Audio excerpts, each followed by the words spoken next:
Hi everyone.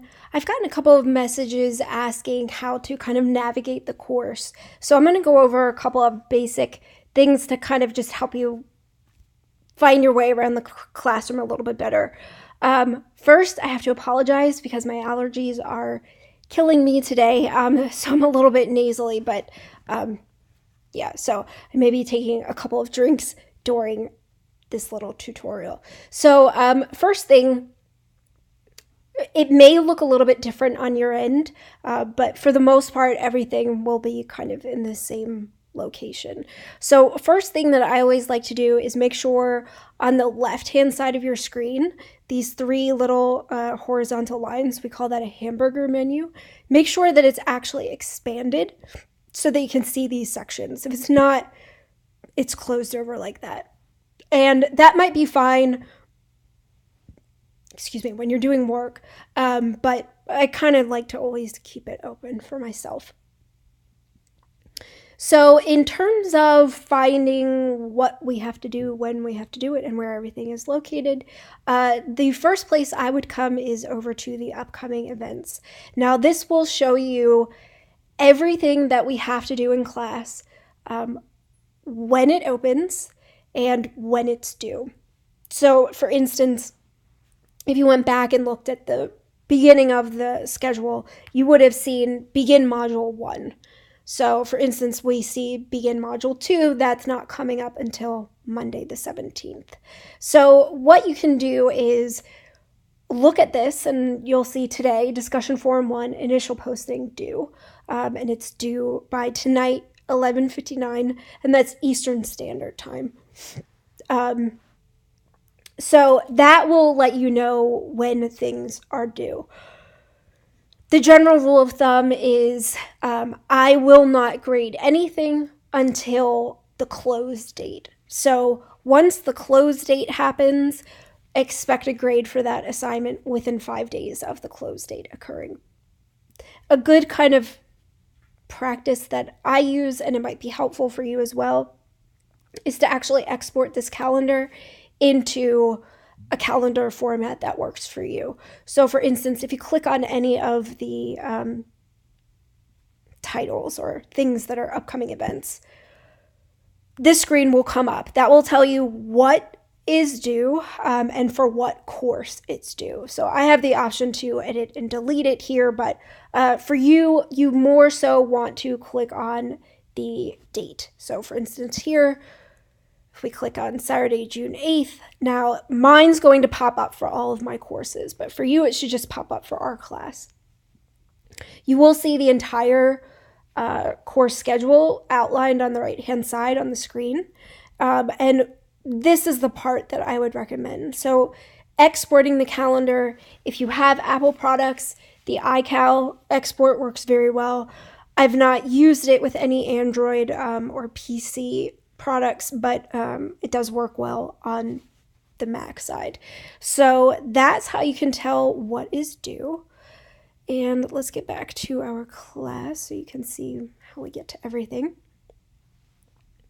So here we have our main page. And again, some of this is going to look a little bit different.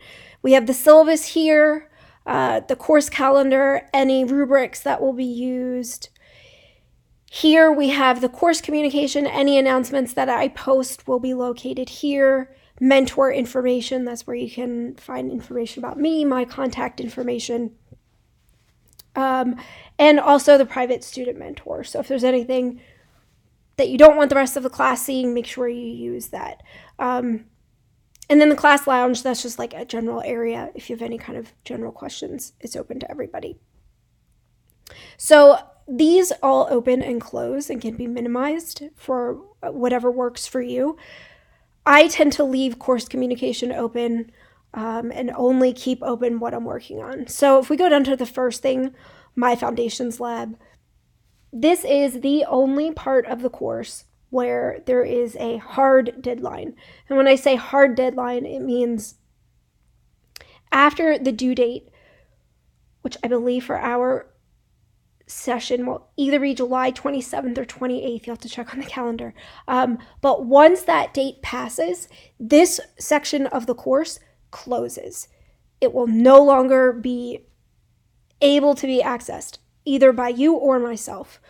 I don't know why school does that, but school does that. So make sure that you work on the My Foundations lab as soon as possible.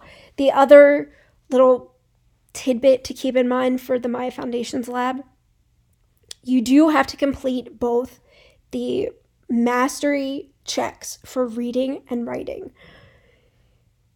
If you do not complete them on the first try, getting a 72 or above, it will make you go through a set of modules. Now, listen to this very carefully. The number of modules that it makes you go through is going to be different for each person. So if there was only a couple of areas that you needed some help on, you may only have 1 or 2 modules to go through. However, if you didn't do well and it's making you go through a lot of modules, those modules can end up taking a significant amount of time. And I don't want you to get stuck at the very end with only a couple of days left trying to cram, getting the My Foundations lab part in. So if you have any questions about the My Foundations lab, let me know, and do make sure that you read the instructions for that. So that is the My Foundations.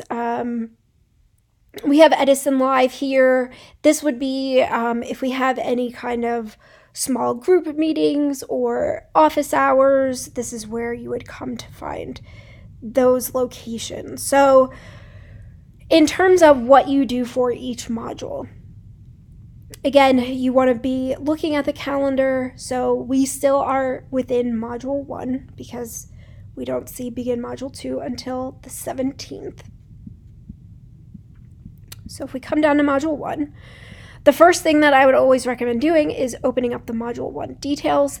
This will tell you every deliverable that will be due. It will also give you any readings that are required, as well as kind of just give you a general overview of what we'll be talking about within that module.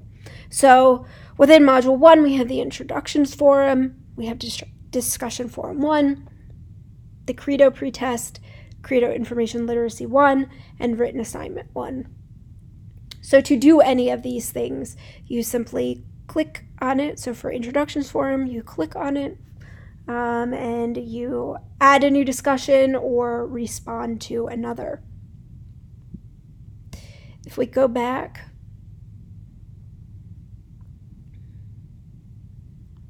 sorry, my computer is going slow today.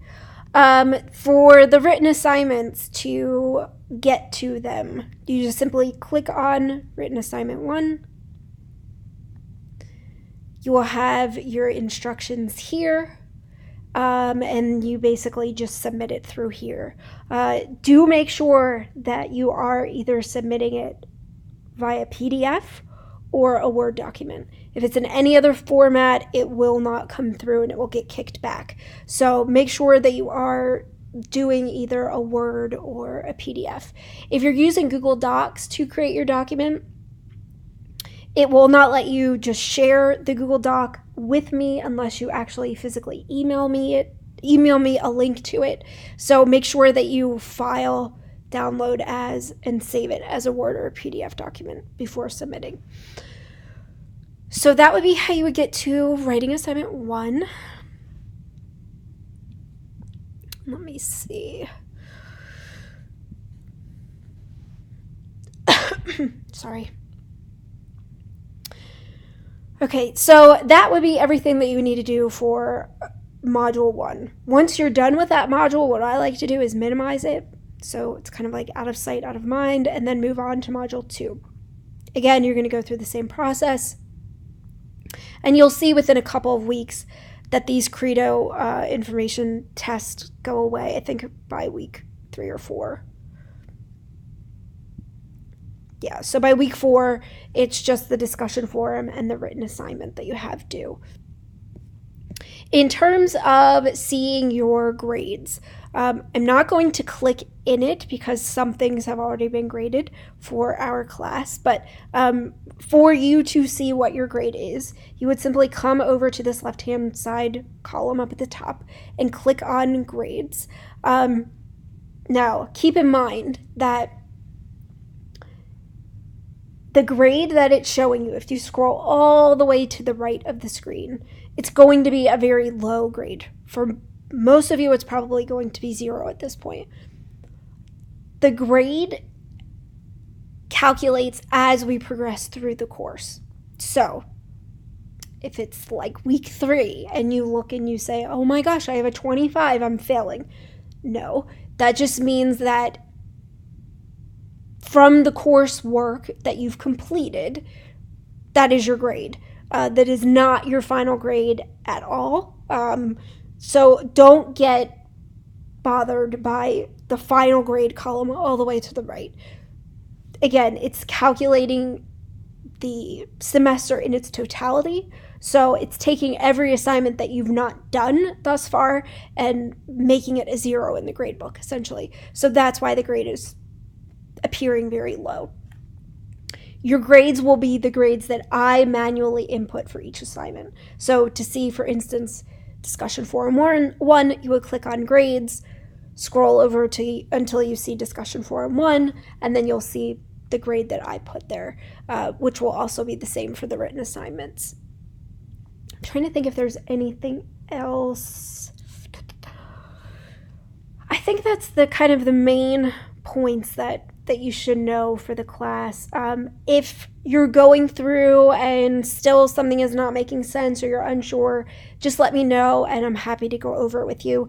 Again, I apologize for my voice today. It's just been, the allergies have been really, really, really bad in my area. So hopefully I will not be this nasally all semester. So I hope you're having a good afternoon. And again, if you need any other help, or if I can help clarify anything any further, just let me know. Okay, have a great week. Thanks. Bye, guys.